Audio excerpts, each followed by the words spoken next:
Merci de m'avoir donné la parole sur la sortie médiatique du 11 février du chef de l'État, le général Abdourahmane Tiani. En fait, moi je dis que le discours du général est tellement clair qu'on n'a rien à dire. Ce qu'il faut peut-être rappeler, c'est sur la forme. En fait, on a l'impression d'être en face d'un général révolutionnaire. Et qui dit révolution dit population. Vraiment, il faut simplement suivre. Ce qui est surtout marquant et que les uns et les autres ne rappellent pas sur les plateaux de télévision, c'est que le général Tiani, je l'ai entendu faire un parjure et dire que s'il trahit le peuple nigérien, que Dieu le trahisse. Ça, les gens ne le disent pas. Parce que les gens écoutent mal, les gens raisonnent mal, les gens voient mal, les gens écoutent mal. Je pense que c'est important. C'est beaucoup plus pour moi d'aller dans une cérémonie folklorique pour jurer sur le Coran. C'est déjà une par jour. C'est important ça, il faut le rappeler. Alors le général Tiani s'est appesanti aussi sur le retrait de l'AES dans la CEDEAO. Et il a donné les raisons qui ont motivé les trois pays, en particulier le Niger, à sortir de la CEDEAO. Les raisons sont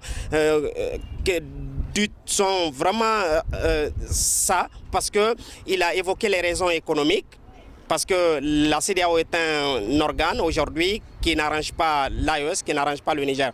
Il a aussi évoqué la question sécuritaire, que depuis sa création, l'organisation ne s'est jamais inquiétée sur la sécurité, en tout cas des États membres. Et ça, c'est la deuxième raison. Et la troisième raison, il a aussi évoqué la question de la déstabilisation que constitue aujourd'hui l'organisation pour les États membres. Après ça, le sujet beaucoup plus attendu par le peuple nigérien, c'est la question de l'or. Et là, je crois qu'il a élucidé la question et il n'y a rien à dire parce que c'est avec lui qu'on a compris que l'or du Niger est exploité depuis 1984. Sinon, nous, on n'a pas quand même cette connaissance-là. On pensait que cette exploitation datait il n'y a pas longtemps. Ensuite, la question de la monnaie. La question de la monnaie, il l'a réitéré parce que la question de la monnaie, depuis ses entretien passé, il avait parlé de la question de la monnaie pour dire que c'était très avancé et qu'il fallait laisser en tout cas la question aux techniciens. Peut-être après ça, ce qu'il faut aussi évoquer par rapport à l'entretien du général, c'est la question des rapports entre le Niger et la puissance coloniale qui est la France. Nous sommes dans un contexte de révolution. On n'a plus, si vous voulez, à attendre, n'est-ce pas, que quelqu'un décide à notre place. Nous devons chercher notre autonomie, nous devons chercher une souveraineté nationale.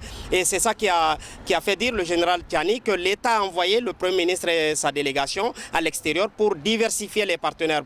Donc plus jamais, si vous voulez, attendre la France pour dire que c'est la France qui doit s'ingérer dans le choix de nos partenaires. Donc ce serait désormais une diplomatie de réciprocité, une diplomatie autonome, n'est-ce pas? Donc c'est un peu ce qu'il faut dire sur l'entretien de Tiani.